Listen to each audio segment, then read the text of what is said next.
Thank you everyone for being here and welcome to today's session. We're going to talk about the exploration of mapping and understanding education system, right? And we have a very, very special guest with us today, Linda Sweeney, and it's very much a pleasure to have you here and to share some of your insights and expertise with us. So thank you very much for accepting this invitation and this challenge. And yeah, we can get started with presenting the session, right? So how this is going to be, we're going to take 60 minutes today during this session. This is going to be an interview when you're more than welcome to put your questions and comments on the chat as well. We're going to check those ones in any time. If you'd like to unmute yourself as well, feel free to do so. This session is being recorded. It's going to be available afterwards on the YouTube channel that I will share the link with you afterwards. And this is part of the education challenge of the SI London Hub. We are creating this 5-month learning experience where we have a workshop and an interview, and we want to explore the SI method in understanding the education system, right? So this is the second module of this education system, and we're more than happy to have Linda with us here. So my name is Yasmin. I'm going to be your host and facilitator. And yeah, we have Mrunali here as well, part of the team that is going to give some support for us during this session as well.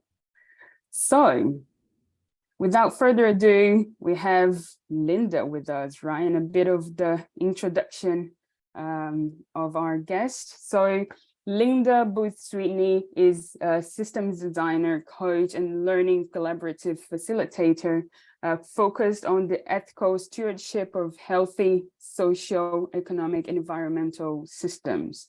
She uses her long experience as a former speechwriter, instructor, consultant, and academic to help individuals and organizations develop comprehensive strategies and narratives to create positive systems change. She also co-founded Togo Labs, a metaverse education studio that develops systems literacy, learning apps, and immersive collaborative labs or co-laboratories designed to enable diverse stakeholders to co-create healthier futures.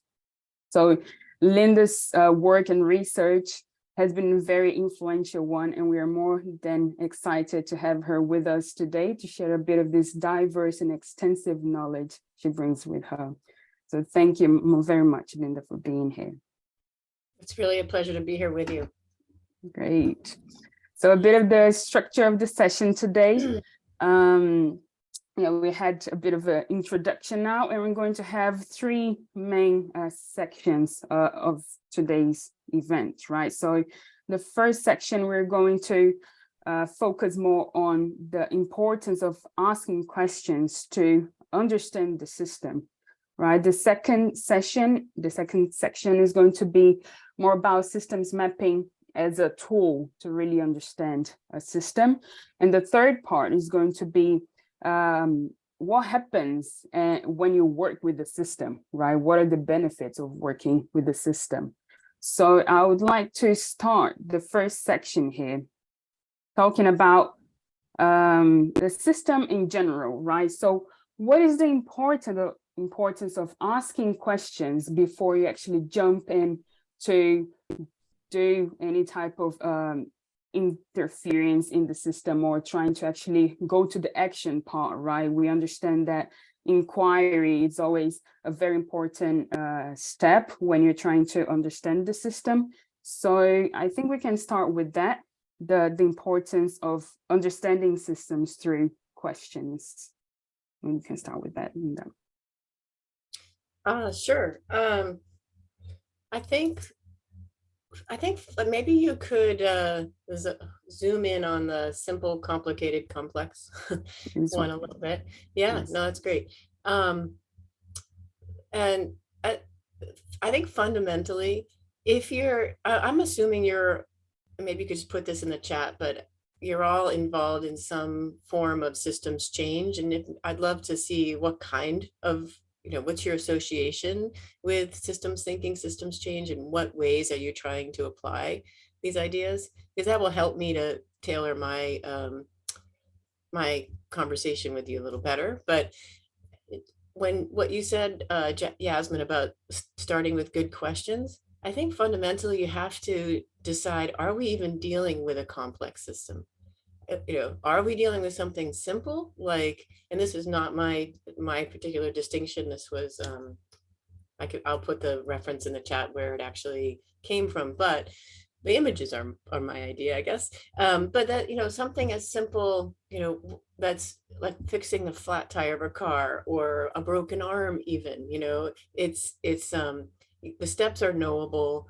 It's pretty predictable for the most part, simple.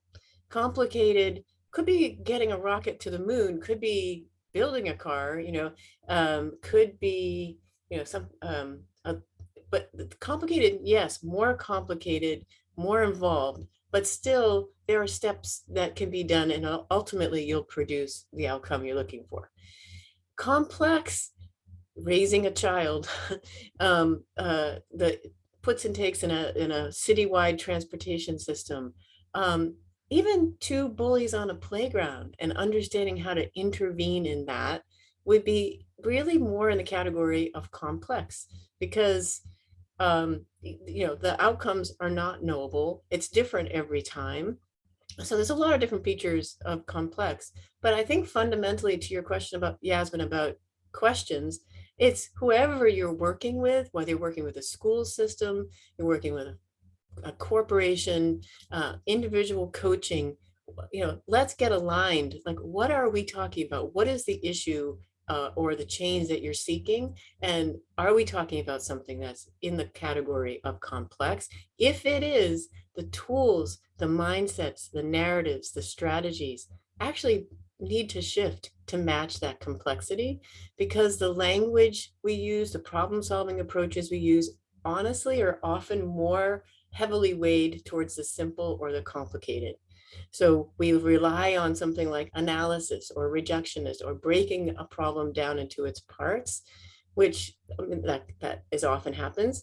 Or we use language like, here's the problem, here's the solution. And yet the issues in a complex situation are dynamic, involve some sort of chaos in the system, are changing. Diverse stakeholders have different opinions. So you can't really use the same, 4x4 matrix. You can't use bullet points. You can use them in part, but you need a different set of tools. And I think that's a very simple way, if you're working, whoever you're working with, to help them to see, hey, if we're talking about something that's complex, let's talk about the ways that we're framing the issue. Let's talk about the ways we're visualizing the issue. Let's talk about the language you're using to communicate this issue, etc. Because it needs to match the complexity. So I think that would be just my point about that. And yeah, I think maybe one other thing that'd be good to go to right now, Yasmin, it's right in the middle. There's one that's just like, it says right there, understanding. I just want to say that the way I think about this world of systems thinking, systems change is, I go to, like, people might ask me to do work around, let's say, leadership development. And the way leadership development, you might actually see a list of the features of, different qualities of leadership development, right? And I start with a list that says understanding systems, making them visible, working with systems. But then I show that that actually is problematic, because the list suggests that those different features of being a leader, let's say that they're discrete, right? The bullet pointed list is to the point about matching the complexity actually doesn't, because it suggests that they're just different qualities, let's say. The way I look at systems, building systems muscle or leadership, is the more you understand, the more you can make them visible, you can see them, the more you can engage and work with systems. And the more you work with them, the more you understand how they work. So you want to go around this cycle multiple times, and it takes like years to build systems smart, systems literacy, systems intelligence, whatever you want to call it, over time.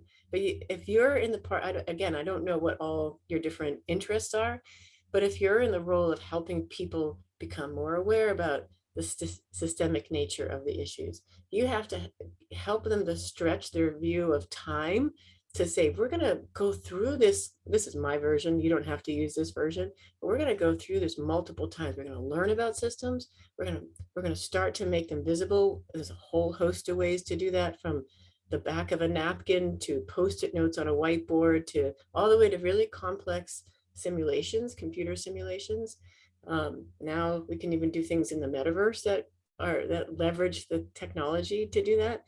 But that's not even the point, because you can make a pretty map, and a map is still just your mental models, however, whatever format you use. What you need to do is then work with those in the system, engage through all different kinds of methods, which we could get into. But by the way, once you get in there and engage, you have even more understanding. But you gotta go through this cycle multiple times. Yeah, definitely. And since we're talking about education in this series, right? In this previous category that you put, either a simple, complicated, or complex, where would education be, and why? Well, what do you think? So let's say a stack of papers in a classroom, simple. a building building the shelf for the classroom, I don't know, maybe more complicated.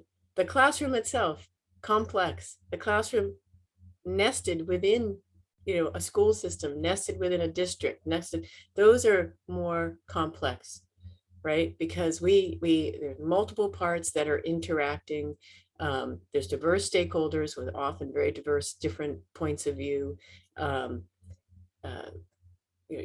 different mental models. So all those different features, I think, play into the fact that that they're more. I think that I would view that as a system. There's two or more parts that interact within some boundary. Let's call that as a simple definition. And I'm sure, I'm going to assume that everybody on this call is very familiar with the idea of what a system is. But I wonder, because we're going to use that word for the next 40 minutes, I wonder if it would be helpful to anyone to do a kind of a simple unpacking of what we mean by systems in this context. So if you could just come off, I mean, this is for a conversation for us, so I would really prefer you come off of mute and say, yeah, that would be helpful, or no, I'm all good, or just put it in the chat, something. So you can put thumbs up if you would like. Okay, all right. More Well, of a definition. You want a little bit more? I'll tell you what's really fascinating to me is I literally work across the lifespan, right? So I work with 5-year-olds. My next book is like literally for 5 years old, and I'd love to tell you about it, but that's about systems thinking. But for little kids, it's all about imagining interconnections. But we'll talk about that later. All the way to, I work with a Fortune 500 company right now. I work with, scholars from a presidential foundation right now. I mean, I work across, right? And I'm actually working with a whole group of superintendents and school administrators in 2 weeks. And, but the example that I use is the same, regardless of the age, because I think it really holds true. So one example is your body, right? And we all have that, there's no abstraction there. We know what the physical body is. And for example, we know that there's certain ways that the body interacts. So if I take the heart out of the body, does the heart work on its own? You ask a kid that, let's say they're 5, 3, maybe they won't know so much, but by 5 they will. They'll say, no, of course, the heart doesn't work without the body, and the body doesn't work without the heart. The parts are interdependent. If you ask to switch metaphors here for a second, but if you, is that all good? If you ask a kid, if you cut a cow in half, do you get 2 cows? You know, 4 plus, they're going to say, no way, right? They know the nose can't be in the back, the tail can't be in the front. They know the way the parts are arranged matters, right? So that's systems integrity. That's like a recognition that there's an integrity of the way those parts are arranged and the parts are connected to each other. So I often just simply start with the body, and then we talk about the interdependency of the parts. Then we talk about the subsystems like digestive, the nervous system, how those parts interact, but not just they interact to produce something greater, which is the idea of that, you've all heard the whole is greater than the sum of its parts. I don't know how many people have heard that, but do you really get what it means? Like, does a kid really get what that means? And basically, in terms of the body, it's the interaction of all those different systems. Also, what you're doing externally, your sleep, your nutrition, your stress, that produces something greater, which could be health, right? Could be happiness, could be productivity. All of those words are emergent, right? They come out of the interaction. So just starting with your body points you to what else do we want to design? Do we want to design for emergence in our school system? What set of interactions could help us produce less school, a safer school environment? What set of interactions could help us produce a more inclusive school environment? But that's getting people to start to look at not just the bullet pointed list, but how parts interrelate, how parts and processes and people can interrelate over time to produce something greater. But I start with the body. And I also do a really simple thing where I to say, well, let's talk about the difference between a heap and a system. I don't know if I put that on there, the image of the heap versus system. No, it's on my website. But anyway, it's just like if you think about a bowl of nuts, versus like, let's say, the human body. If you take a nut out of the bowl, kids know that it doesn't really change the functioning of the bowl. But like the example we talked about with the heart, it does change, and the way the parts are arranged matters, etc. So you can do all kinds of fun little, just at first, before you even get into talking about systems change, make sure everybody's on the same page with what you actually mean by something being a system, and be really clear. Everything is not a system. Like your CD collection is not a system, right? Or maybe actually, whoops, I just dated myself, didn't I? Okay, there's no such thing as CD collections anymore. Okay, so what I'm talking about.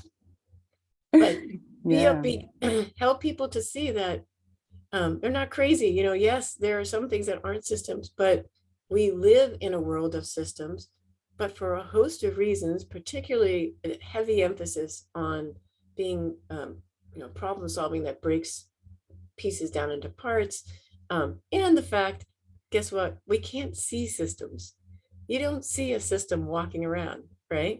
A system requires fundamentally your imagination, and you have to imagine the parts. So be kind to yourselves and others who are like struggle with systems thinking, because you have to start with, we're going to use our imagination. We're going to start to be perceiving things that we actually can't see, and we're going to start to visualize them, and we're going to make our conversations more robust. We're not going to exactly get systems maps to match reality, no, but we are going to be more inclusive. We're going to find new allies. We're going to improve our conversations. We're going to make better decisions. We're going to hopefully avoid some unintended consequences because we're playing out systemic impacts. So I think I should pause there and see what your reactions are, comments. And then I see that you've put this up, and I can go into that as well. Yeah, I think you made a very, very good point now. And I think it ties very well with the second part of the conversation, right? The importance of mapping, and before mapping, just visualizing the system, right? And I think it's a very important part of this idea of visualizing and bringing people together to actually build a map, right? It's just to have different perspectives on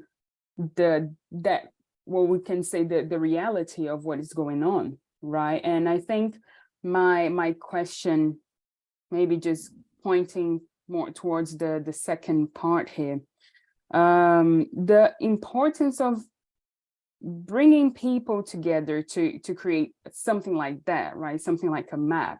What is the importance of that when we're talking about education? And if there is an important aspect to it, which I believe there is, but I just wanted to hear from you and others if you want to comment on the chat as well. Why is it important to bring people together to create something like that when we talk about education? So obviously education means a lot of different things, right? If you're talking about what's the importance of mapping in terms of curriculum? Well, fundamentally, mapping helps people of all ages, but especially the little ones, to make their thinking visible, right? So some people are really good with the words. Some people are really good with numbers. Some, think in terms of change over time and interrelationships, but we don't typically give a young person the means of communicating that, right? So if you're already a person who thinks in terms of, well, this is connected to that, and for the most part, the adults I work with who have never had these mapping tools, seriously, I've had a few people in tears because they finally have a way to represent the way their brain actually thinks. So from an education, from a curriculum perspective, it provides another way for kids to communicate, to share their thinking. And you can use mapping in almost any discipline in school. The example down the bottom here from linear to systems thinking, I don't know if we'll have time to watch it, but maybe we could just say people can click on it and watch it themselves. But basically, that one's a more social emotional example where kids were experiencing, mean words, let's say, on the playground. And they were already learning some simple mapping techniques in their first grade class. So in the US, first grade is like 7 years old. And when they came back into the classroom, this video shows the kids talking about what happened on the playground. And basically they started to map the more mean words, the more hurt feelings, the more hurt feelings, the more mean words. And you can see how that's sort of a reinforcing loop, right? The brilliant thing here for a 7 years old is that they could then make the subjective objective. They could then take what their experience was and they could look at the pattern. And then when they could look at the pattern, they could see how they could intervene in that pattern. Well, maybe if we say, I'm sorry, or maybe if we did this, they started to come up with their own strategies. So, think about countries that are, what this does, what simple at this level, at any level, it helps you to disrupt that blame game, where it's all about pointing fingers versus let's see what the pattern is that's at play that we're all engaged in, right?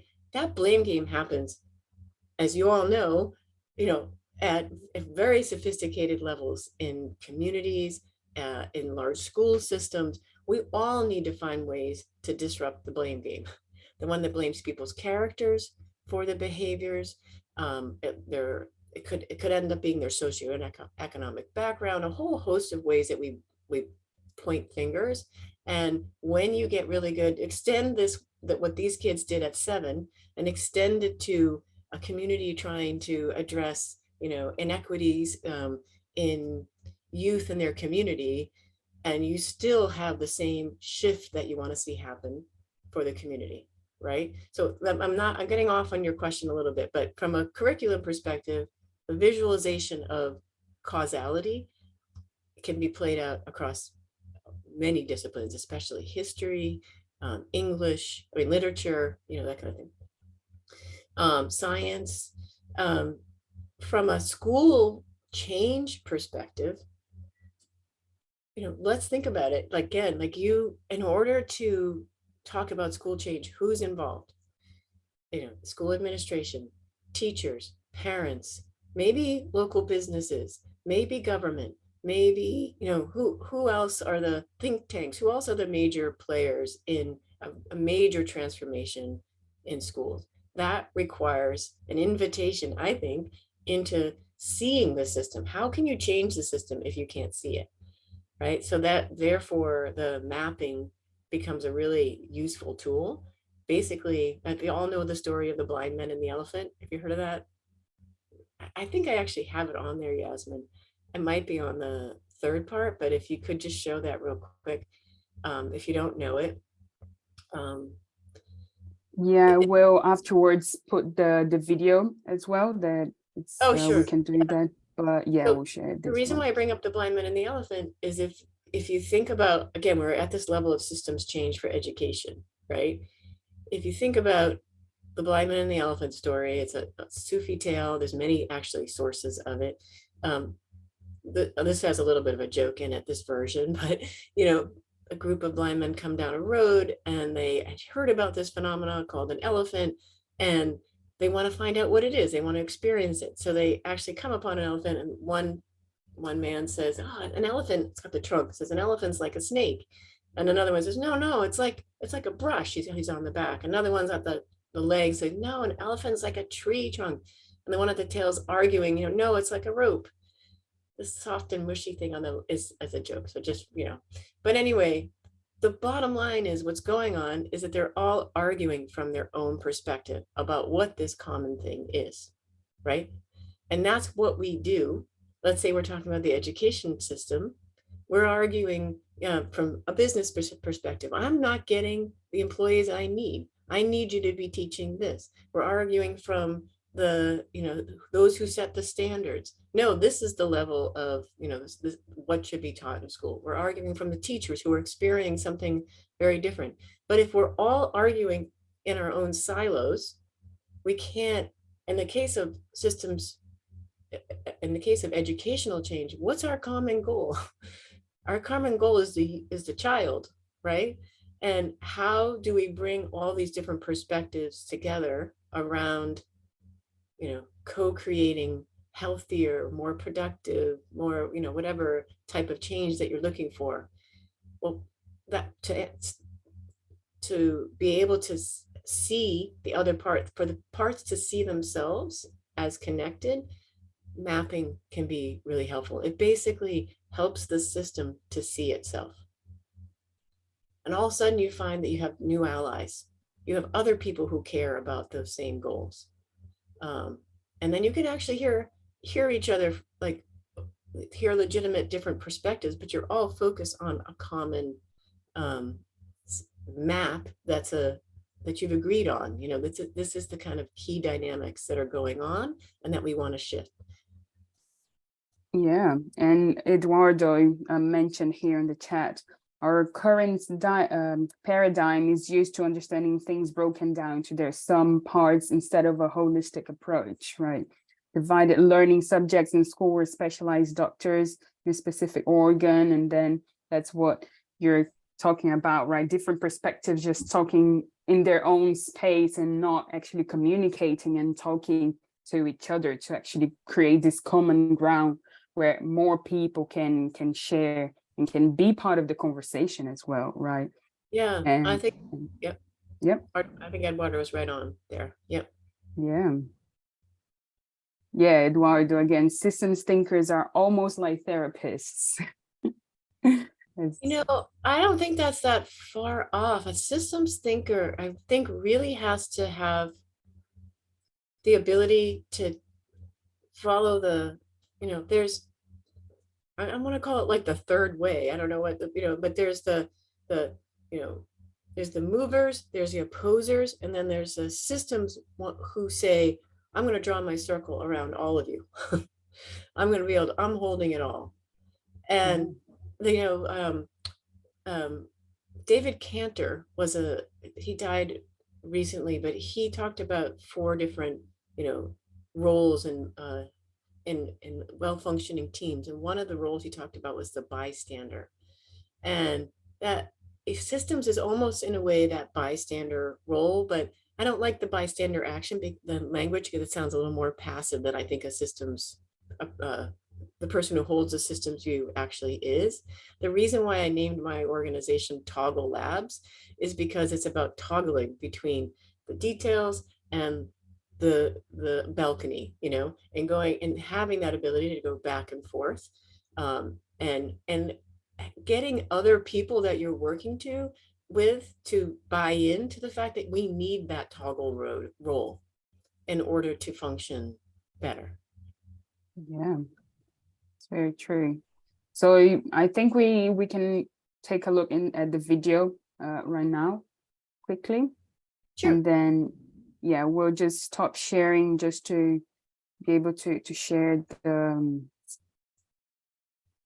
the audio as well. So I just have to skip the edge, but I think it should be fine now. Okay. Let me share my screen and share the audio. Share sound. Okay.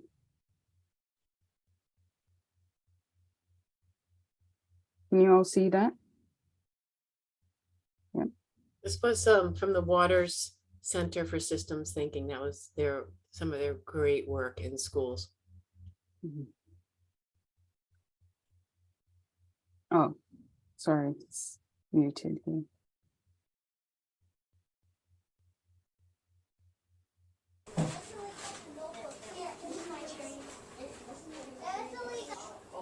And our reinforcing loop is about when we get mean words, hurt feelings, mean words, hurt feelings, then we get fights, we get mean words again and hurt feelings, and then we've thought about some ways to break the loop. We thought about all of our ways to break the reinforcing loop, but we tried this. This is crossed out. Saying I'm sorry kind of worked, but we haven't tried these out yet. But the next time we get in a fight, we're going to try it. What would the behavior over time graph look like for this reinforcing loop? First, it would look like, here's good and bad. It would be, and then we'd get hurt feelings and mean words. We'd keep going like this, and then one of the leverages would make us go down. If this reinforcing loop said nice words, hurt nice feelings, we could get rid of this, get rid of this, get rid of these, and change them to something that's not bad, change it to something that's good. That will keep the loop going. Wow. Okay, wow. Can we all do that? Wow. This is impressive. And yeah, we're talking about kids, 7 right? years old. Yeah. And listen to the language they were talking about. This reinforcing loop and this leverage and this, if I flip, the best part was, what if I just flip that? I broke that link, right? And then I flipped this loop to go from a negative to a positive. He didn't say that, but those are all the steps that the adults I work with are thinking about right now. So I find that really, why not have kids at that age, that immersed in this? I really think it's very important. Yeah, and to start that young, having this knowledge and this understanding about what they can do and how's the influence on the system that they are part of, right? Can imagine that later on this is going to be a very natural way of thinking about things, and what can we do if we have more of a systems thinkers, natural systems thinkers like that doing something for the world, right? It's just very, very beautiful. And Jeff says here, I've seen kids get these ideas far more easily than adults. Jeff, I'm right with you. I just did something, well, it was a while ago, but it was with 100 teenagers. They were between like 15 and 19, and they were all, it was a systems change summit. They all came in groups working on something in their local schools, like reducing vaping or making the streets safer, or the incidents of racism in their school that they really wanted to address. They came, to work on that all day. And I walked them through these steps around that I actually have on the board, I think. And I remember one of the adults who was a professor at a local university came up to me at around 10 o'clock in the morning, and he said, I don't know, this is a little bit abstract, a little bit much for these students. And I said, it's okay, just hang in there, it's going to be all right. By the end of the day, they were jamming. They really got it. They were taking action. They had commitments they were going to make. They had looked across their issues to see that they had allies in different areas. The same professor came up and said, well, I guess, I got it.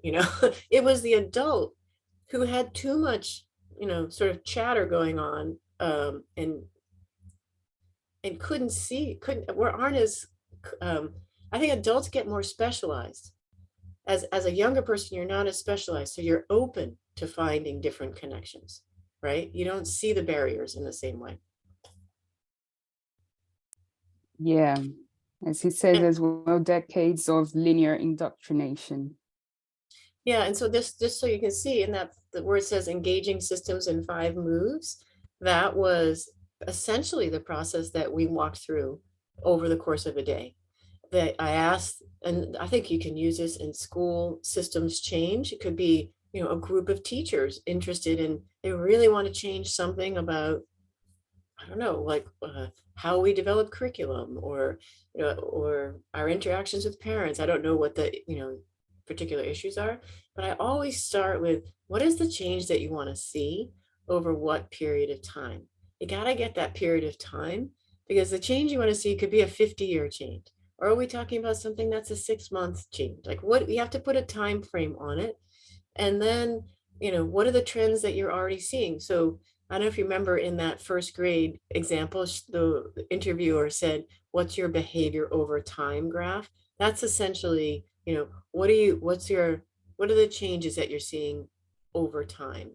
And so we would, in what we did with the teenagers was that where they had a lot of data about their issues, increased vaping, incidents of racism in my school. They had some quantitative and qualitative, but you get some data there.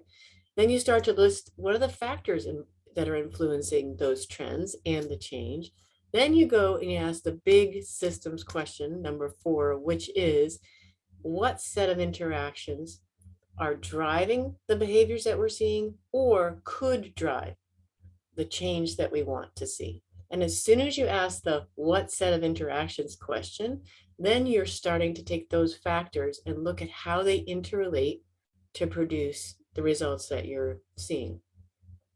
That's the fundamental systems idea of structure drives behavior. If you've ever seen this idea of the iceberg, your events are at the top, but we all know from somewhere in our schooling that it's only 10% of what you could actually see an iceberg is above. But this whole method is driving down to look for, sets patterns of interrelationship that are driving events. But then you also go and look for your mental models, paradigms, etc. And then the 5th step is, that's when what the kids did. They stepped away, they looked at that simple map, and they said, what can we do? Right? And then it's iterative. And the idea is that you're typically not doing this process as a small little group. You can do this with 100 people. The more people who are part of the system that are engaged in this, the better, because you want to co-create the view of the system, so. Yeah. There is Angelo here as well. I see systems all over, in and out of us, our bodies, our environment, even in fact, that it is the relationship between all these systems that keep the integrity of the bigger emergent systems, from the most simplest to the whole biome and vice versa, intact. So it's systems of systems, right? This emergent aspect of it. And I'll tell you, that's exactly why sometimes people can get paralyzed, because it can feel like there are systems everywhere and where's the end, and I don't know where to start. So just to that point, I find that just saying, okay, we're not going to take every piece. Let's just start somewhere. Let's take our camera lens and go down into one thing just to start. And that's where that name the change question can be really valuable. Tell me a change that you want to see over a certain period of time. And that helps people to get going. And because you end up creating some really complex visualization, but sometimes it can feel overwhelming to get started. Yeah. Yeah, and I think in terms of course, working with that, right, as you're talking about, not just mapping, but working with the ideas that were derived from the map, right? Do you see any difficulties in doing that, for example, with kids? Or what are maybe the downsides of, if there are any downsides of mapping like that? Are there any downsides of mapping? I'm sure you have some in mind. What are you thinking? I think I'm just thinking here with you. I don't know if, for example, having everyone, together, putting their ideas and then not acting, for example. I don't know if that could be a downside of, doing a lot of the thinking, but not doing the action. Yep. Yeah, we've generated all those ideas, but what are we doing? That kind of thing, for sure. And who's creating the map? And mapping is not the only tool. I'm offering this as one because you asked about mapping, but there's certainly a host of other ways of engaging the systems that we're just not talking about right now. But you're right. I think I would also say that, to that point about, but what are we going to do? There is a lot of different methodologies for then help people can then look at map and then start to vote on or generate actions in different areas and then vote on those actions. And so this is just, starting to see the system, but then you have to go in and really engage with it in a way that serves, your purpose. So I would love to have some time. I know we're coming up to the end of our time, but to be able to hear people's thoughts and questions. And I also, if anybody wants to hear about that other book that I mentioned, I could say a word about that too. So. Good. Yeah, so I don't know, Eduardo, if you'd like to address, it's not a question, but address this comment could be good. You can just unmute yourself. Hey, thank you so much for the presentation. Sorry, I jumped in late. I was on my iPhone earlier, but no, thank you so much. I just see a lot of parallels with parenting, just everyday approaches to effective communication. So my thing is, I'm trying to understand, like, where does a systems thinker fit in? There's no necessarily a degree track for it. So there can be a systems thinker that's a therapist, a psychologist, or there can be a systems thinker, an administrator. So I'm trying to figure out, like, where do they even belong? And sometimes they don't fit in, right? Because it's kind of that reductionist approach right now. And that holistic thinker is almost kind of like creating tension, even though they're not trying to do that. Yeah, that is such a good question. It's the question of this week. I just did a podcast interview yesterday, and that's exactly what we were talking about. I just was working with a scholar 2 days ago, exactly that. She's taking the stewardship kind of role, right? That systems role, but that's her world doesn't have that role. Like, you know what I mean? So you're exactly right. I think partly you can fit in by being explicit, especially if there isn't a role for that, and let's say in an organization, but saying, here's the value of one of us at least holding this point of view. Do we all see the value of that? Do you give me permission to draw you every month into a conversation, or, you know, that will be about the systems view? Or you can, I'm working with a company right now, and they have what's called a center of excellence. And that center of excellence is the hub of the systems work. So if you have an issue, or you want to, they're now moving into multi-solving, right? Co-creating benefits on ecological, social, economic, and everybody is being encouraged to really think in that way. Well, you can go to the center of excellence to use some of the systems tools. So that's one way, like they create hubs within organizations. But I also, like, I know of another company that a friend of mine did some consulting for, and they ended up coming up with a whole new role called the commits. And it was the person who looked at the decision-making and commitments across the organization. Because that person could see, well, if there's more of this, that's going to impact over there, you know. So because that typically doesn't happen, right? It's the tragedy of the commons, but at an organizational level.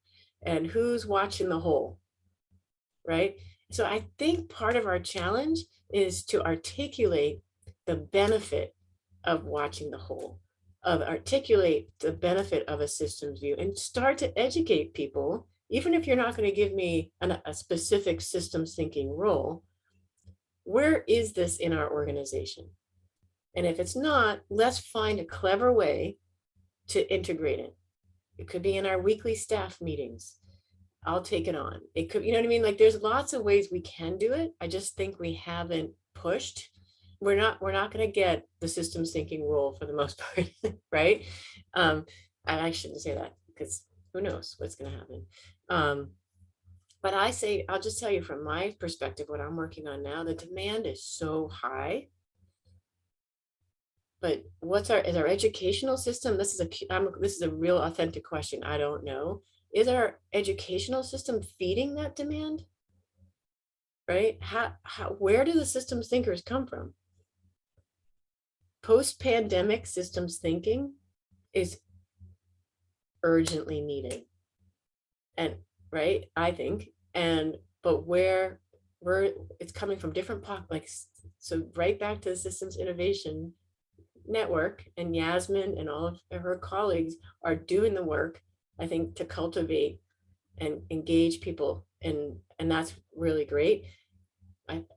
I'm curious where else, how else we generate those systems thinkers to be the leaders that we need. Thank you so much. I agree. Thank you, Eduardo. There's some comments here on the chat regarding the mapping aspect of it. Often I find that the hardest part is actually drawing the systems map and linking everything and going back and forth to make it less spaghetti-able and easier to read. Yeah, totally.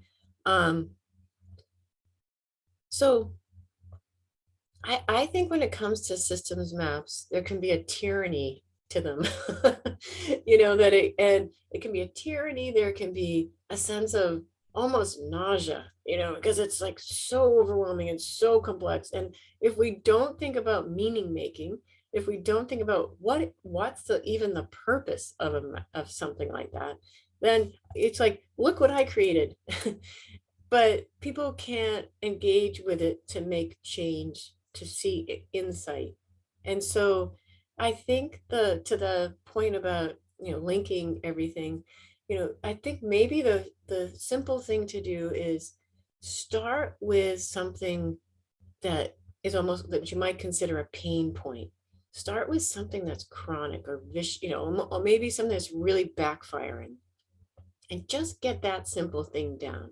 So I was working with a woman who is in Malawi, and she's working with kids with special needs, but there's an enormous number in Malawi who were not being served in schools. And they were she's a nonprofit trying to serve those students.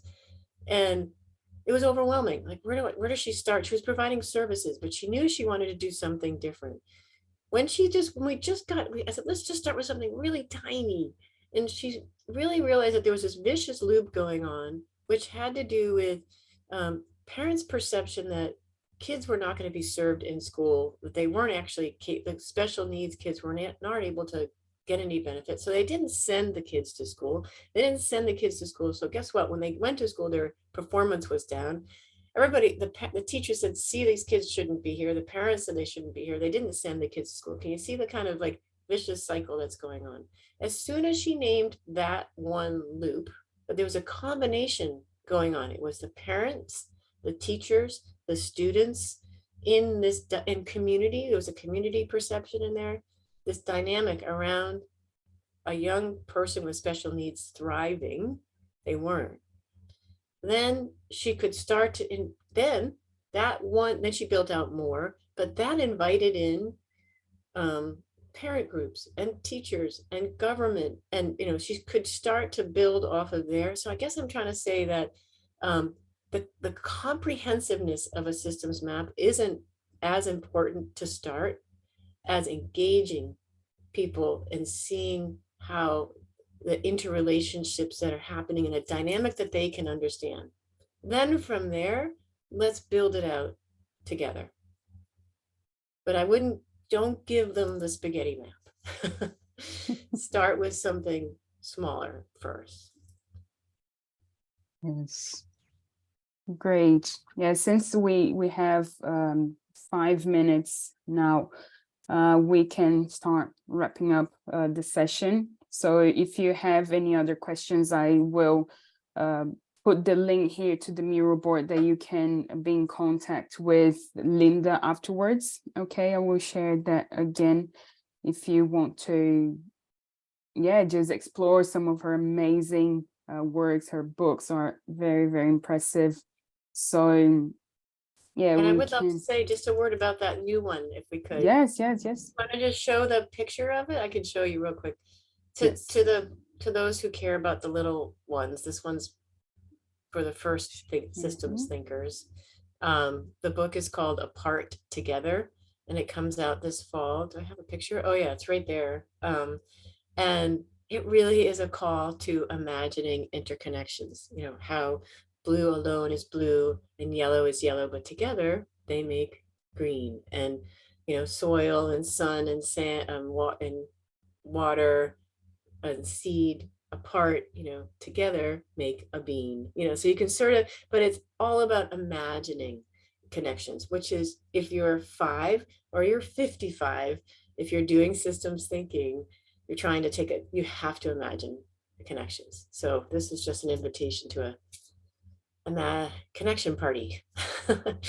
So anyway, it was great to be with you all. Please, I'd love to hear any thoughts, comments, feedback, and thank you, Yasmin. I'm so supportive of what you're doing. Any way I can support, just let me know. Yeah, for sure. Thank you very much, Linda, for accepting this invite and for being here. I'm sure everyone got a lot of very inspiring ideas and understandings from the talk today. So thank you very much for your time. And yes, you can explore Linda's work here on this link. I shared the Miro board on the chat with you, so you can explore Linda's work here. Then, other ways that you can contact her. Here you have her LinkedIn, and then a website where you can check some other works and resources. And as she mentioned, the Toggle Labs that you can explore here as well.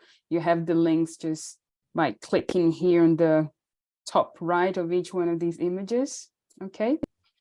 And yes, just to finish off our session, we have our next session coming up, workshop on systems mapping that I think is going to be very interesting.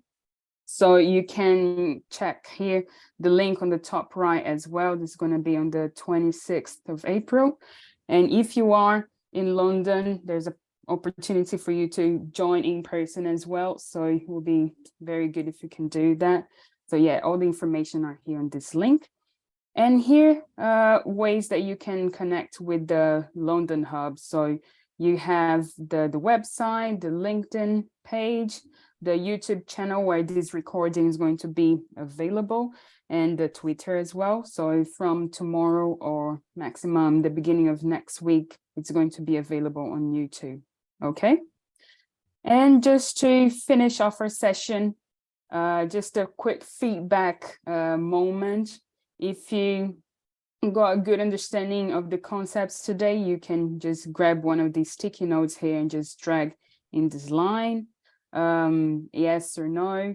Was the format of the session effective in helping you understand the content? Yes or no here as well.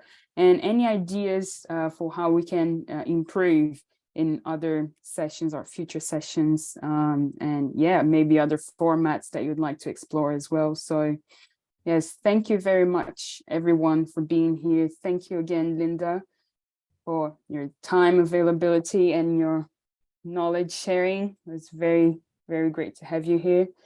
And yes, wish everyone a good continuation of the day, the evening, the afternoon, and we'll see each other very soon in our next session. Thank you very much, everyone. Take care. Bye. Bye. Bye-bye.